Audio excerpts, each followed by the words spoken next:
Bonjour les amis, et bonjour aussi à la gang d'Inspire-toi, soyons le changement.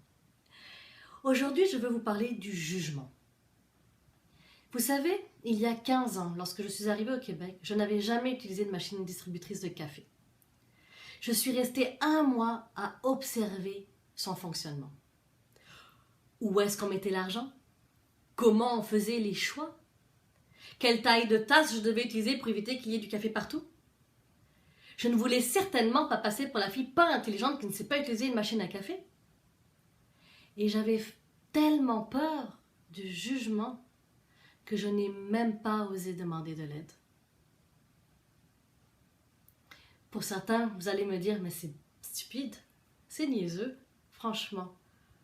Pour ça, tu aurais pu demander de l'aide. Mais c'est ça le jugement. J'avais peur de ce que les gens peuvent penser. Est-ce que ça vous est déjà arrivé d'avoir envie de faire quelque chose, mais d'avoir tellement peur de ce que les autres peuvent penser que vous faites rien? Ou encore êtes-vous du genre à essayer de tout planifier pour éviter d'avoir des jugements des autres? Mais c'est ça le jugement. Il y a plusieurs sortes de jugements.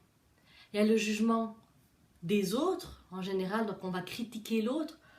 Quelle jupe elle porte, pourquoi elle est trop courte, pourquoi c'est transparent, comment il s'est habillé aujourd'hui, sa cravate ne matche pas avec son pantalon. Il y a le jugement qu'on se fait à soi, comme dans mon cas, je suis bête, nulle, pas intelligente, je ne suis pas capable d'utiliser une machine à café. Donc, c'est de l'auto-jugement, de l'autocritique. Il y a le jugement aussi que l'on fait en se comparant.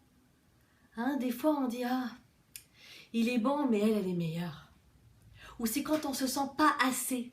On n'est jamais assez bon par rapport à quelqu'un d'autre. Jamais assez bonne par rapport à quelqu'un d'autre. N'oubliez pas que critiquer, juger, que ce soit vous-même ou vous jugez les autres, ça vient donner un coup de hache à la confiance en soi. Pourquoi? Parce que lorsque l'on fait une critique, la personne va rarement le prendre comme quelque chose de léger. Il va trouver que c'est une atteinte à sa personne, une atteinte dans son être, à l'intérieur.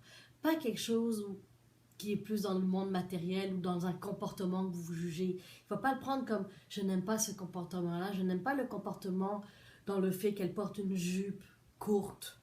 Elle ne va pas entendre ça. Elle va se sentir jugée dans son être profond à elle. Et ça peut amoindrir sa confiance en soi. Donc faites attention au jugement. Et n'oubliez pas, encore une fois, je le répète, ce n'est pas juste de le dire, mais juste de le penser, vous le créez dans l'univers. Pour toute transformation, il va falloir passer par la conscientisation pour pouvoir le reconnaître. Mais pour reconnaître une situation, pour reconnaître que vous êtes en train de juger, pour reconnaître que vous êtes en train de s'auto-saboter, de s'auto-critiquer, il va falloir mettre les lunettes de l'observation. Arriver à s'observer. Observez les fois où vous avez une idée qui est en train de vous juger de ne pas être assez bon ou assez bonne. Regardez ce qui se passe lorsque vous voyez quelque chose qui n'est pas en lien avec vos valeurs. Est-ce que vous êtes porté à juger? Comment ça se passe? Alors je vous laisse là-dessus et je vous souhaite une excellente journée. Merci.